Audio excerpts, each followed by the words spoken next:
Hai, nama gue Ega. Kali ini gue bakal bincang santai, tapi tema dan judulnya mungkin bakal bikin bulu kuduk lo berdiri. Yang pasti kali ini cerita horor dari teman-teman gue. Ya, kayak horror experience lah, entah mereka yang ngalamin atau orang lain, gue juga nggak tahu. But it doesn't matter, because for me, that horror experience always gives me goosebumps. Oke, langsung kita mulai aja ya, daripada banyak basa-basi, ya nggak sih? Cerita yang pertama dari Kak Ayu nih. Yang katanya sih keluarganya itu rada-rada peka sama hal-hal mistis gitulah. So, daripada kalian penasaran, mending langsung kita dengerin aja ya. Oke, check this out. Halo semuanya. Selamat pagi, siang, sore, ataupun malam ya teman-teman. Gimana nih kabarnya? Sehat semua kan? Alhamdulillah. Oke, sebelumnya mau kenalan dulu gak nih? Mau dong, harus dong. Ya gak sih? Oke, kalau gitu kita kenalan ya. Perkenalkan, nama saya Cek. Oke, ulang ya. Perkenalkan, nama saya Halo? Loh, ini kedengaran? Kenapa kalau menyebutin nama gak kedengaran ya? Apakah ada sesuatu? Coba sekali lagi deh. Perkenalkan, nama saya Aulia Dwi Rahayu. Nah, dari tadi kayak gitu. Oke. Tapi teman-teman, sebelum beralih ke inti, kenapa ya tadi kok suara saya bisa hilang-hilangan begitu? Ada yang tahu nggak nih kita mau bahas apa? Kok bisa ya ada sesuatu yang menyebabkan hal atau peristiwa itu terjadi tapi itu di luar nalar gitu loh. Penasaran gak sih? Oke, kalau gitu mari kita simak baik-baik cerita dari Kak Ayu. Panggil aku Kak Ayu ya, biar akrab. Oke, jadi nih, sebenarnya basically Kak Ayu ini bukanlah orang yang sensitif ataupun peka terhadap hal-hal mistis seperti itu.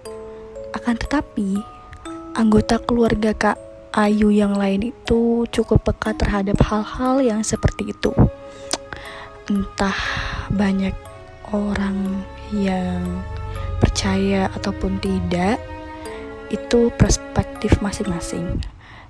Kita di sini cuma mau sharing-sharing aja ya, karena hal-hal seperti itu menarik juga nggak sih? Ya nggak sih? Jujur Kayu iya loh, tertarik gitu.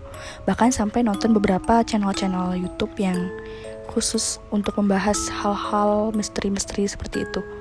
Oke, lanjut. Jadi cerita pertama dari Kak Ayu itu ketika mama Kak Ayu di pangku pocong. Hah?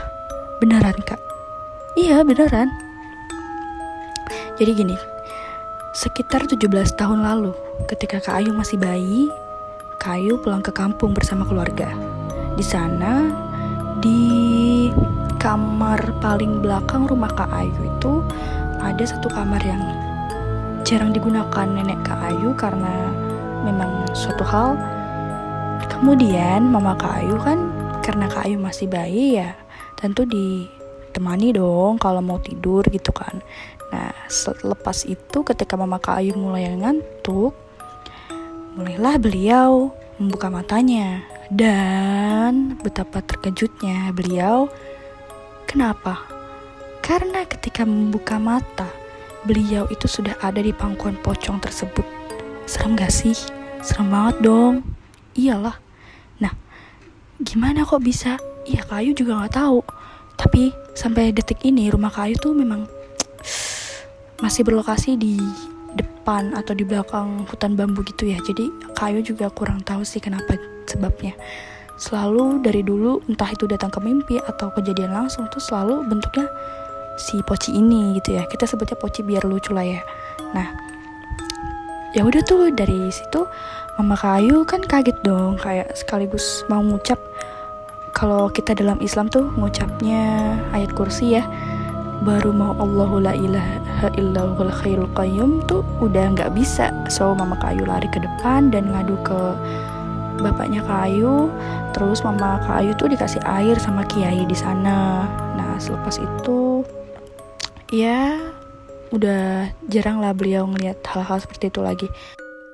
Jadi Kak Ayu juga kurang tahu sih kenapa sebabnya. Selalu dari dulu entah itu datang ke mimpi atau kejadian langsung tuh selalu bentuknya si Poci ini gitu ya. Kita sebutnya Poci biar lucu lah ya. Nah ya udah tuh dari situ Mama Kak Ayu kan kaget dong, kayak sekaligus mau ngucap.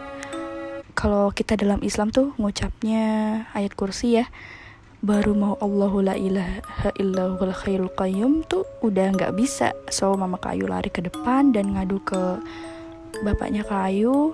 Terus Mama Kak Ayu tuh dikasih air sama kiai di sana. Nah selepas itu ya udah jarang lah beliau ngelihat hal-hal seperti itu lagi.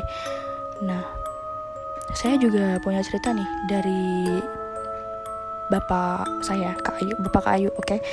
Jadi bapak Kak Ayu tuh kan dulu tuh pernah kerja di suatu perusahaan, bukan perusahaan sih, kayak PT gitu ya. Jadi bapak Kak Ayu ini kuliah bebas. Nah beliau itu kadang shift malam, kadang shift siang, nggak nentu gitu. Ketika beliau dapet shift malam, kebetulan tempatnya itu emang sepi dan bapak Kak Ayu ditugaskan untuk mengambil kabel sutet gitu loh, kayaknya ya kabel sutet kalau nggak salah. Nah itu suruh diambil atasannya, bapak Kak Ayu jalan dong ke belakang itu tempat yang sepi itu. Nggak terlalu gelap sih, tapi ya namanya sudah malam ya, udah tengah malam, pasti ada dong suasana mencekam seperti itu. Nah terus pas lagi di jalan menuju balik ke tempat, tiba-tiba kok bapak Kak Ayu ngerasa ini kabel berat banget gitu ya. Itu ya sedetik 2 detik didiemin lah. Lama-kelamaan kan pasti nengok dong, kok berat banget gitu pas ditarik. Apa teman-teman? Tuyul, do you know tuyul? Ya tuyul. Itu lagi gelandutan di kabelnya yang lagi diangkat bapaknya Kak Ayu. Kayak anak kecil aja gitu, cuman ya kalian tau lah ya bentuk tuyul tuh sebenarnya bukan anak kecil ya gak sih? Ya gitu lah. Ya cukup horor sih, tapi lebih horor kisah sebelumnya ya, cerita sebelumnya. Oke, next. Ini menurut Kak Ayu yang paling serem sih ya. Kenapa? Karena cerita kali ini tuh mereka tuh menyerupai seseorang yang kita kenal. Jadi ada cerita juga dari abangnya, atau biasa Kak Ayu tuh manggilnya Mas karena orang Jawa ya. Nah abangnya Kak Ayu ini, masnya Kak Ayu ini kan di rumah kami tuh kamarnya 2.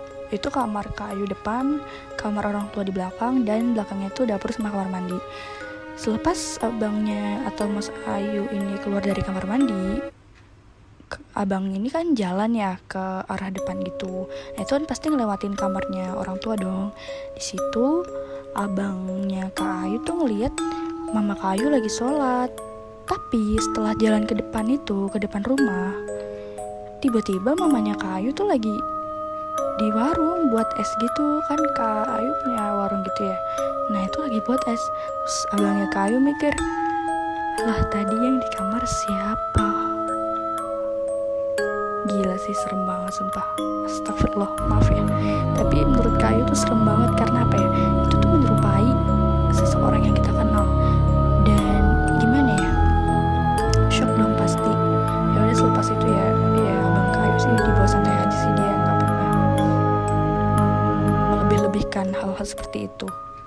Oke, itu aja sih dari Kak Ayu ya. Maaf ya kalau ceritanya kurang menarik atau kurang horor, karena memang ini benar nyatanya Kak Ayu tidak ada merekayasa sesuatu apapun, karena emang ini kisah nyata dan kita juga nggak berani ya kalau misalkan melebih-lebihkan atau ya melebay-lebaykan kisah ini. Semoga kita bisa hidup berdampingan dengan baik dengan mereka, dan semoga mereka yang masih bergentayangan dapat diterima ruhnya di sisi Allah Subhanahu wa taala. Amin amin ya rabbal alamin. Segitu aja dari Kak Ayu, kurang lebihnya mohon maaf ya teman-teman. Sampai jumpa di podcast Kak Ayu berikutnya. Wassalamualaikum warahmatullahi wabarakatuh. Next ke pembicara berikutnya. Dadah. Ya, gila, serem banget sumpah. Horror experience-nya tuh nggak kaleng-kaleng ya. Bener-bener juga nalar gitu. BTW, kalian kalau ngalamin kejadian kayak gitu bakal gimana? Kalau gue sih ya, mungkin udah nangis kejar. Apalagi ceritanya Mas Kayu yang menyerupai ibunya itu, wah gila. Gue yang dengerin aja tuh udah bener-bener merinding, apalagi ngalamin langsung. Jangan sampai ya. Aduh, udah. Saatnya kita move on dari ceritanya Kayu. Langsung aja nih, kita lanjut ke cerita kedua. Cerita kali ini dari Edit, yang ceritanya adalah Doi ini ngalamin hal-hal horor waktu Doi masih kecil gitu. Sama kejadian waktu Doi mau ke Jakarta. Gimana? Penasaran nggak? Kalau penasaran langsung mulai aja ya. Oke, check this out.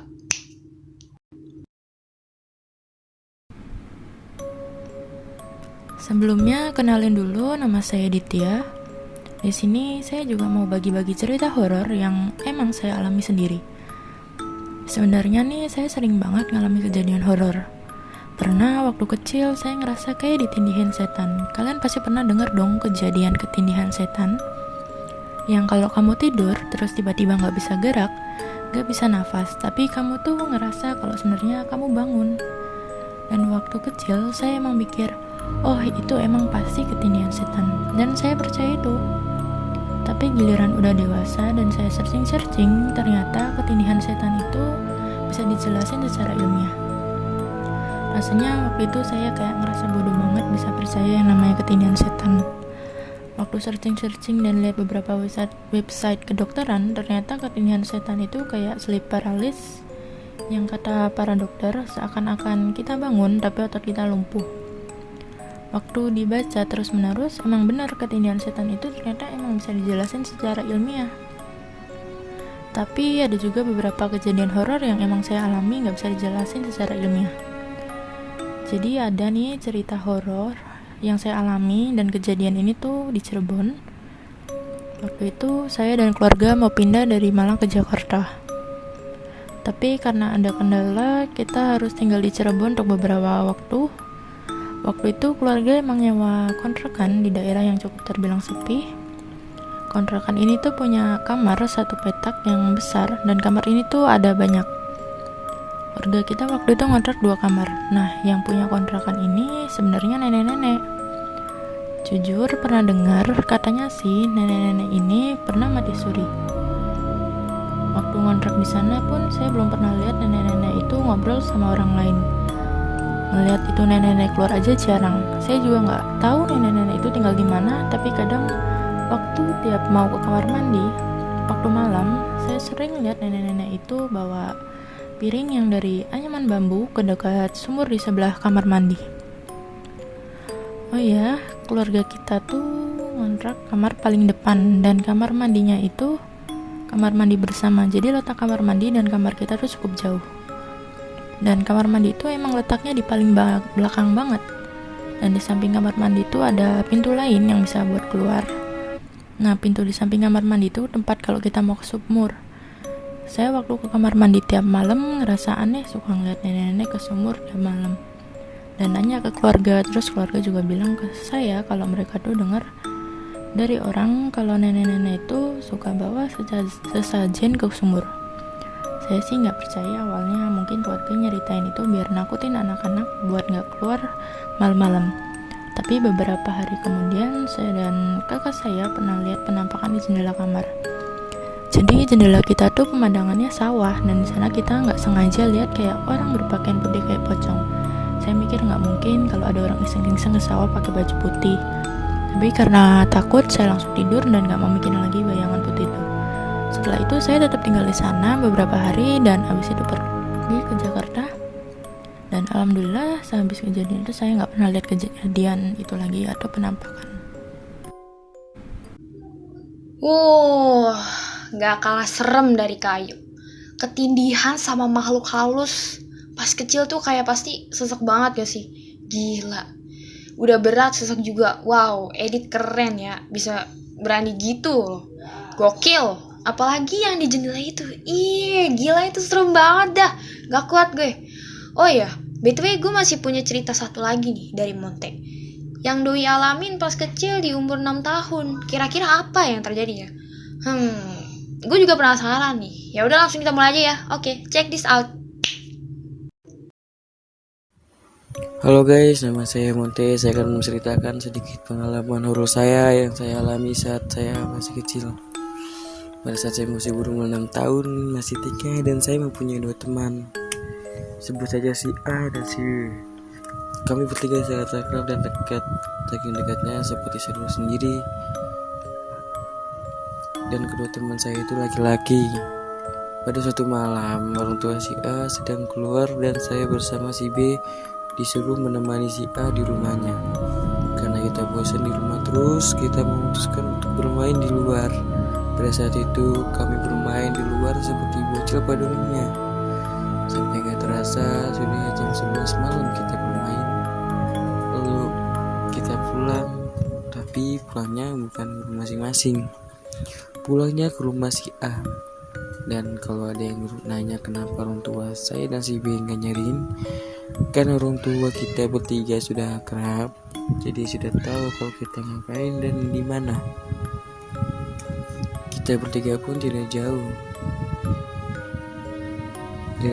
beda umurnya, rumahnya, dan sifatnya. Nah, pada saat Ella pulang karena udah malam ya, jadi udah sepi, banyak warung yang tutup dan jalanan yang sepi. Jadi kita ngobrol-ngobrol agar tidak terlalu takut. Pas sampai di dekat rumah si A, kami mendengar suara kresek-kresek seperti ada yang bergerak. Dan suara itu dari atas genteng rumah tetangga teman saya si A.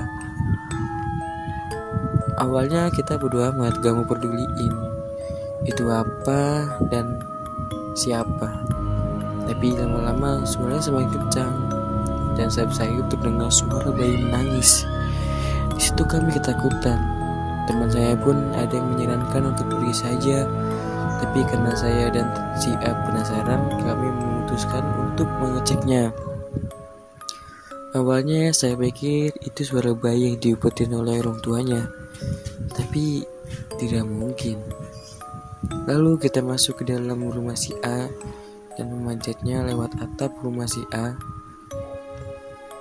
Dan saat sudah sampai di atas genteng tetangga teman saya dan si A kaget bukan main. Karena ada bungkusan putih dan di dalamnya itu bayi. Kita ingin mengeceknya, ternyata ada kuntilanak yang mengangkatnya dan menggendongnya. Saya dan teman saya benar-benar kaget, takut, gemeteran, gak bisa gerak, tapi kita gak boleh bersuara. Kita pelan-pelan turun. Begitupun kuntilanak yang menghilang bersama bayi itu. Dan kita berdua cepat-cepat turun sampai di bawah. Pasti udah di bawah, kita lari ke rumah si B yang lumayan jauh dari situ. Dan di rumah si B, saya dan teman saya diam merenung, masih gak percaya sama yang kita lihat. Itulah pengalaman horor saya. Oh iya, jadi di rumah si A dan tetangganya itu bersama, sama-sama 2 lantai, tapi rumah tetangganya lebih pendek, jadi bisa kelihatan atapnya, bisa kita panjat. Dan tetangga itu sedang pulang kampung, jadi di deretan rumah si A itu sepi. Di belakang rumah si A juga ada pohon yang besar tapi sedikit daunnya, jadi banyak akar rambutnya saja yang biasa ada di pohon beringin. Sekian, terima kasih. Wow. Ini cerita yang terakhir berhubungan sama Mbak K ya.